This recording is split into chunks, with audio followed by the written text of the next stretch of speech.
Baiklah, Assalamualaikum warahmatullahi wabarakatuh. Waalaikumsalam warahmatullahi wabarakatuh. Baiklah, kami dari kelompok 1 ingin mempresentasikan melalui Zoom ini tentang hasil yang telah kami temui, hasil observasi yang telah kami lakukan di Laboratorium Kimia Dasar. Saya Mutiara Dilfananda sebagai moderator, Evi Rosdiana Dewi sebagai pemateri, Hanifatul Syafiqah sebagai pemateri, dan Revalina Dwi Ananda sebagai pemateri.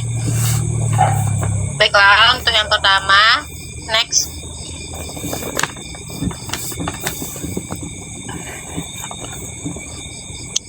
Nah, seperti yang kita ketahui, apa itu Laboratorium Kimia Dasar? Laboratorium itu sebenarnya suatu tempat atau sarana yang dilengkapi dengan alat dan bahan yang spesifik guna menunjang pembelajaran. Untuk kimia dasar sendiri, labor itu dilengkapi dengan zat-zat kimia yang telah ditata dan disusun sedemikian rupa untuk mahasiswanya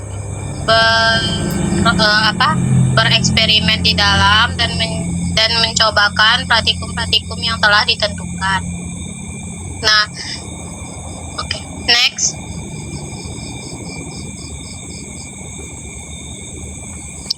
Nah, untuk yang pertama itu akan disampaikan oleh siapa, guys? Aku. Untuk yang pertama itu akan Kak Firos Diana Dewi. Kepada Evi dipersilahkan.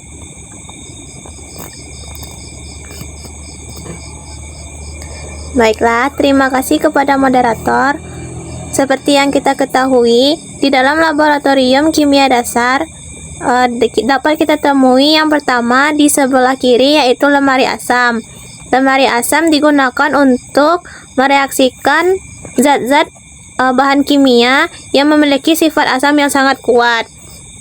Lemari asam digunakan untuk melindungi para peneliti dari zat-zat kimia yang berbahaya. Selanjutnya di sebelah kanan itu dapat ditemui alat yang digunakan jika terkena zat berbahaya itu dapat dibersihkan. Selanjutnya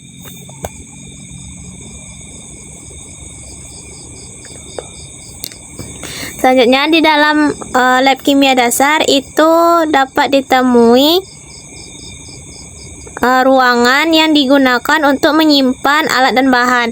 Pada gambar sebelah kiri itu merupakan susunan dari zat-zat kimia yang akan digunakan untuk praktikum.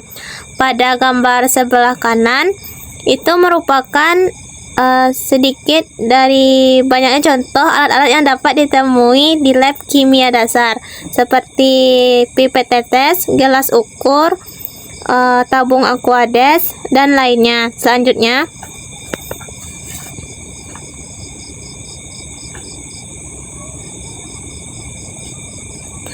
untuk gambar yang di sebelah kiri itu merupakan rak atau etalase untuk menyimpan alat-alat di laboratorium kimia dasar.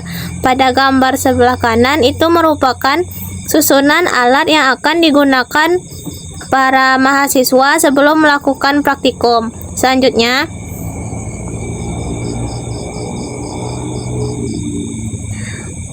di dalam lab kimia dasar itu kita juga dapat menemui alat keselamatan. Pada gambar sebelah kanan itu merupakan alat yang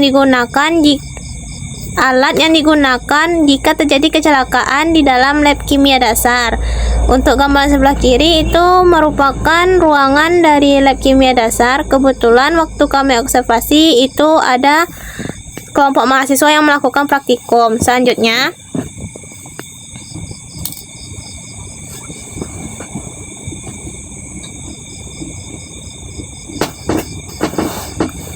untuk lokasi dan kegunaan laboratorium kimia dasar, itu laboratorium kimia dasar UNP terletak di belakang laboratorium biologi, terletak pada lantai 3. Untuk warna gedungnya identik dengan warna kuning dan biru. Untuk laboratorium kimia dasar sendiri itu terletak pada sebelah kiri, letaknya berhadapan dengan labor kimia fisika dan laboratorium kimia anorganik. Selanjutnya, untuk kegunaan dari laboratorium kimia dasar sendiri diantaranya yaitu tempat melakukan praktikum. Yang kedua itu untuk melakukan penelitian bagi mahasiswa maupun dosen. Yang ketiga merupakan sarana dan memberikan layanan umum kepada masyarakat. Yang keempat itu untuk mengembangkan keterampilan. Yang kelima untuk melakukan penjelasan laporan hasil percobaan. Selanjutnya,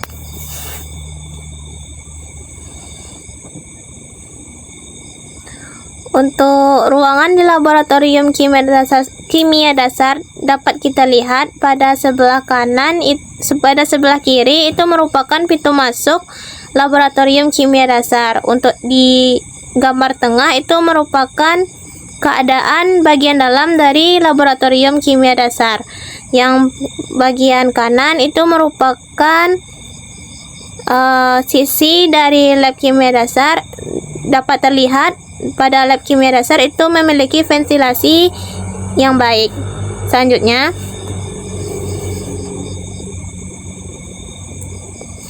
baiklah, untuk materi selanjutnya saya kembalikan ke moderator. Terima kasih kepada Revi yang telah menyampaikan materi pertama. Untuk selanjutnya materinya akan disampaikan oleh siapa. Untuk materi selanjutnya akan disampaikan oleh Hani. Kepada Hani dipersilahkan. Terima kasih kepada Ara yang telah meluangkan waktu untuk saya menjelaskan materi dan melanjutkan materi dari Diana. Nah, di laboratorium kimia dasar itu ada petugas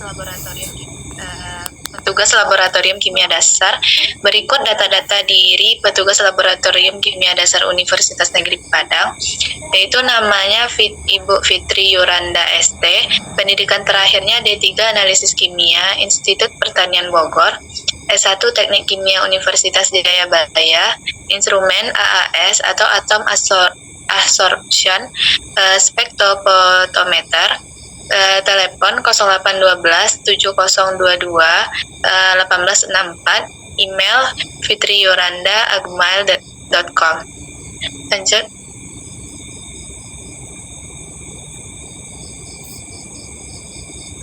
Nah, di sini ada SOP dan pengumuman penting dalam laboratorium, yaitu standar operasional prosedur laboratorium kimia dasar Universitas Negeri Padang.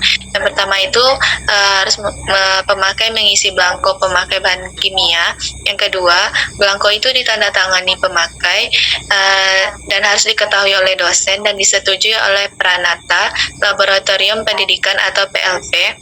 Yang ketiga itu pemakai mengajukan belangko pemakaian bahan kimia ke PLP selambat-lambatnya 2 hari sebelum pemakaian.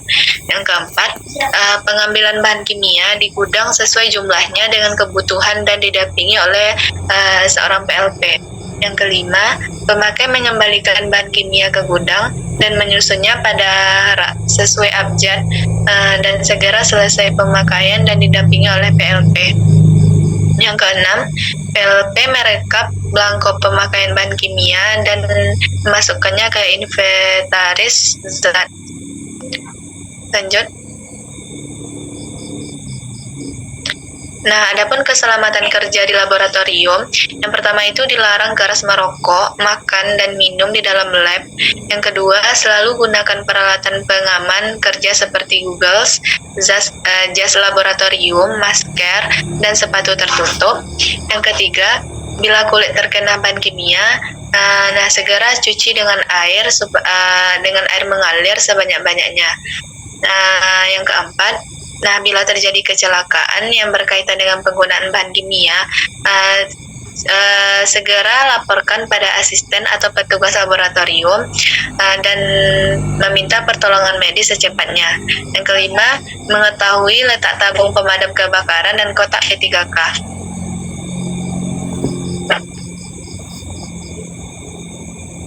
Nah, materi selanjutnya saya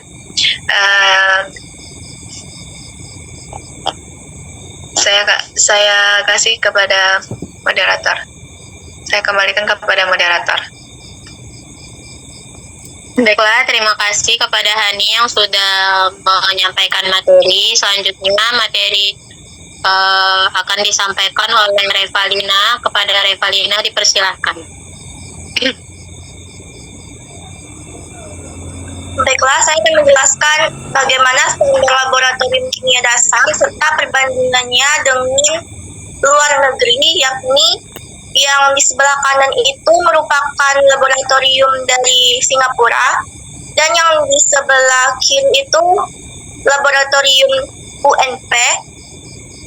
Dapat kita lihat perbandingannya. Kalau yang di UNP itu mejanya masih berbahan keramik atau beton, sedangkan kalau di laboratorium yang di luar negeri itu udah pakai pelindung korosi seperti vinyl.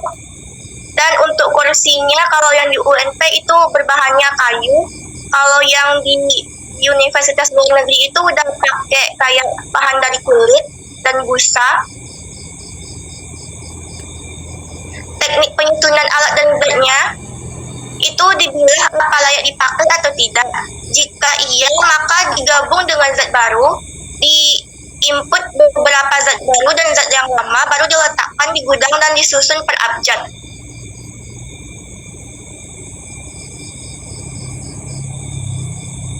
Peraturan ketika praktikum di laboratorium itu adalah memakai jas lab, memakai masker, memakai sarung tangan, kacamata pelindung, serta memakai sepatu yang tertutup.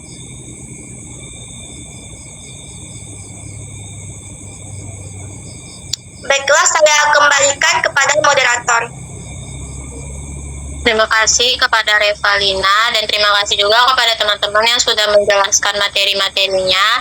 Untuk kesimpulannya, di dalam laboratorium itu selalu perhatikan apa yang peraturannya sudah dicamkan di praktikum, seperti bagaimana tata cara selama di labor, bagaimana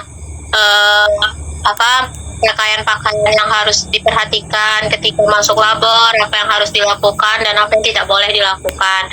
Selalu perhatikan tulisan yang ada di botol agar kita tahu apa yang kita gunakan dan apa tindakan yang harus kita ambil ketika salah dalam penanganan, menjaga kebersihan dan tidak membuat kegaduhan.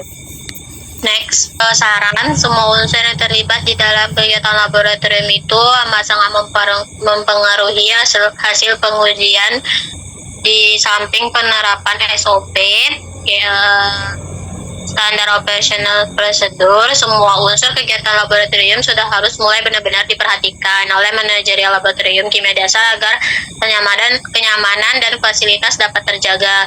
Dan juga kita harus memperhatikan setiap hal-hal yang kita perbuat di laboratorium. Jangan sampai kita salah menggunakan atau salah cara menangani zat-zat yang ada di laboratorium kimia, karena kita nggak tahu kan itu zatnya berbahaya atau enggak, sifatnya gimana, dan kita emang harus benar-benar memperhatikan agar tahu cara mengendalikan zat-zat tersebut.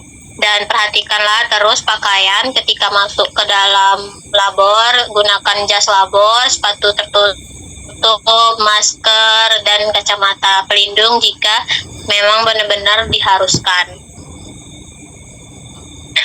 Oke, mungkin cukup sekian presentasi dari kelompok kami. Jika ada kurangnya kami mohon maaf, dan terima kasih kepada teman-teman yang sudah memberikan kami waktu untuk menjelaskan kembali materi yang sebelumnya kami sampaikan. Mungkin ada kekurangan.